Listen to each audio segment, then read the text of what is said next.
ఒకసారి ఒక వార్కి ఒక్కసారి నేను ఆ ట్వీట్ మీద చదువుతాను ఒకసారి. We know exactly where the so-called supreme leader is hiding.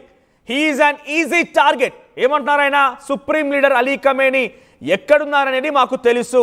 He is an easy target, but he is safe there. అక్కడ ఏమంటున్నారు? ఆయన చాలా ఈజీ టార్గెట్ మాకు, కానీ ఆయన అక్కడ చాలా సేఫ్గా ఉన్నారు. We are not going to take him out or kill.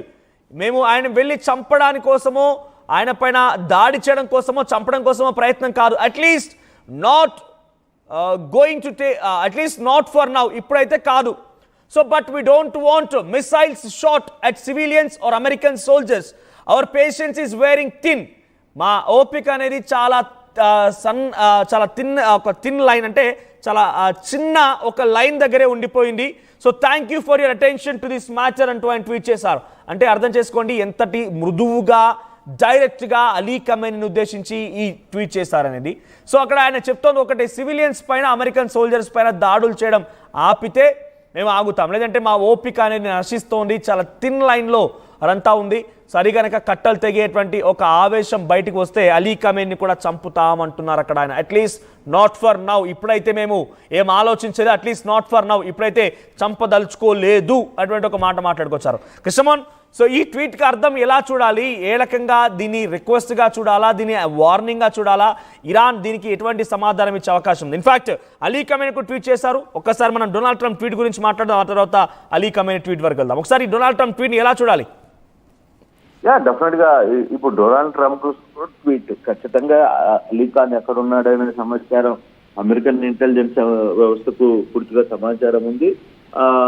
ఒకవేళ నిజంగానే వాళ్ళు చెప్పినట్టుగా కూడా ఇప్పుడు అమెరికన్ టార్గెట్ చేయాలి, అలీ ఖమేనీని ఏం చేయాలి అని అనుకుంటే ఆ ఏం చేయడానికి వీళ్ళకేం పెద్ద టైం పట్టదు. బట్ అక్కడ ఉన్న పరిస్థితులు, అక్కడ ఉన్న దీంట్లో వాళ్ళు సేఫ్ గానే ఉన్నారు అనే సమాచారం, అంటే ఒక స్వీట్ వార్నింగ్ లాగానే. అంటే నువ్వు ఎక్కడున్నావో మాకు తెలుసు, బట్ నువ్వు సరెండర్ కావడమా లేదు యుద్ధాన్ని కొంత మనం కూర్చొని ఏదో ఒక శాంతి చూపుతాం, అంటే దీంట్లో ఎవరో ఒక మూడో వ్యక్తి కూడా ఎంటర్ అయ్యే పరిస్థితులు ఉంటాయి. డెఫినెట్ గా నేరుగా అలీ ఖమేనీతో మాట్లాడే పరిస్థితి ఉండదు. మధ్యలో మూడో వ్యక్తులు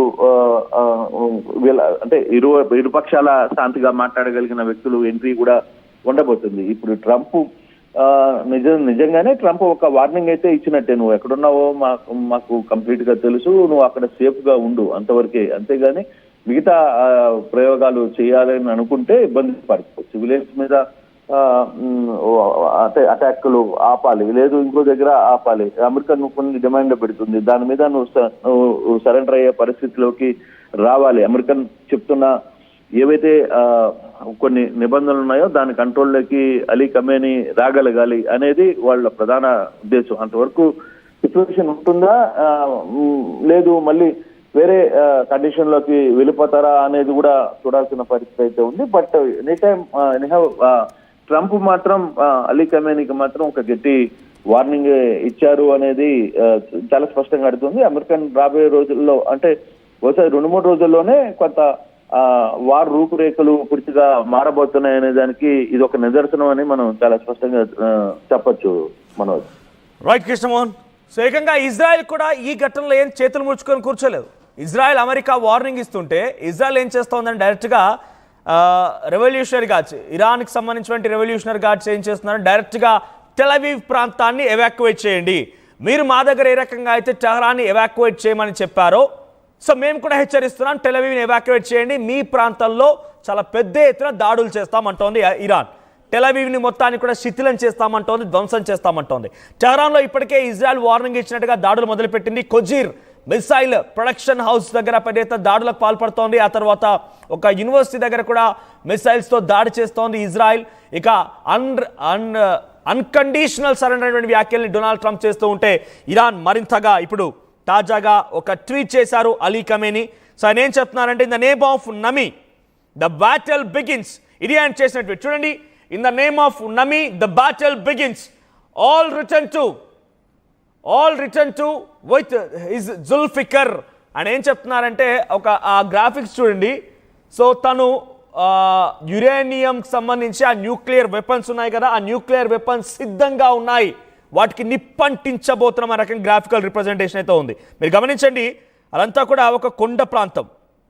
సో దానిలోంచి ఆ విస్ఫోటనం అదంతా జరుగుతుంది చేశారు కదా. సో ఇది బహుశా అటువంటి అర్థం వచ్చే విధంగానే కమేని ట్వీట్ చేశారంటే ఏ మాత్రం కూడా ఆయన వెనక్కి తగ్గడం లేదు.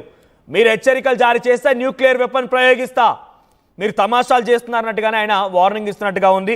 ఆయన లోపలి వీళ్ళు ఒక్కసారిగా తన సైన్యంతో ఫైర్ చేయడగానే అటువైపు నుంచి విస్ఫోట నిప్పులు కక్కుతూ ఏ రకంగా అయితే ఆ బ్యాటిల్లో ఆ న్యూక్లియర్ వెపన్స్ వస్తాయో ఆ రకంగానే ఉంది.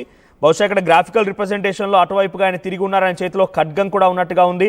సో ఆయన ఏ మాత్రం కూడా తగ్గకుండా ఇన్ ద నేమ్ ఆఫ్ నమీ the battle begins all return to with Zulfiqar అనేటువంటి ఒక ట్వీట్ని ఆయన చేశారు. సో ఒకసారి డొనాల్డ్ ట్రంప్ ఈ ట్వీట్ని పక్కన పెట్టి మనం చూద్దాం. ఎందుకంటే అన్కండిషనల్ సరెండర్ అని అంటుంటే అన్కండిషనల్ సరెండర్ లేదు, తొక్కలేదు. నేనేమైనా నువ్వేం చెప్తే వినడానికి నేను నీ దగ్గర సైన్యాన్ని కాదు, నేను కూడా ఒక సామ్రాజ్యానికి అధిపతినే, ఒక దేశానికి అధిపతినే, నీ అంతు తేలుస్తా అన్నట్టుగానే ఈ ట్వీట్ కనబడుతోంది. ఇవన్నీ కూడా ఒక రకంగా బెదిరింపు చర్యలకు ఒకరు పాడుపడుతుంటే నువ్వెంత అంటే నువ్వెంత అన్న చందంగా మారిపోతుంది. ఇది కాస్త మరో ఒక భారీ ప్రపంచ యుద్ధానికి దారితీసే విధంగా ఉంది. సో డొనాల్డ్ ట్రంప్ కోరుకుంటుంది ఏంటి?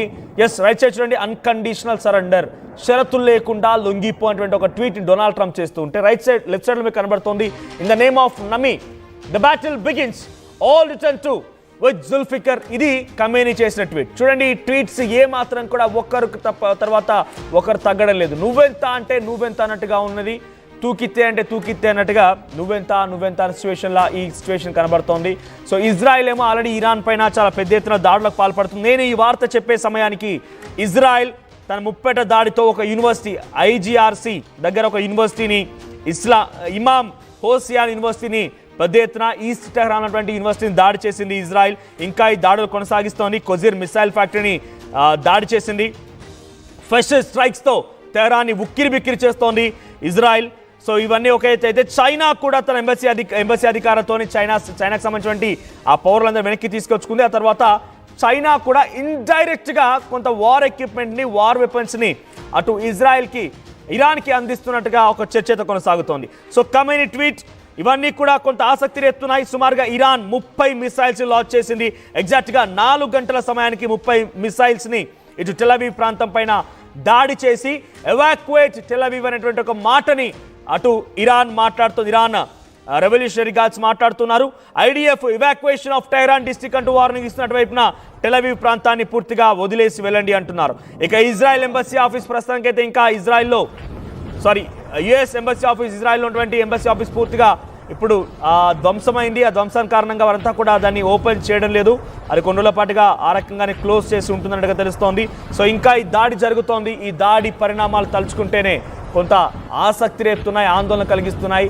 సో ఈ యుద్ధం ఎలా మారుతుందో అని తలుచుకుంటేనే కొంత ఒళ్ళు గగ్గుర్లు పుడుతున్నాయి. ఎందుకంటే ఇక్కడ నేను ఈ పదాన్ని ఎందుకు వాడాల్సి వస్తుందంటే కనుక ఒకసారి గమనించండి.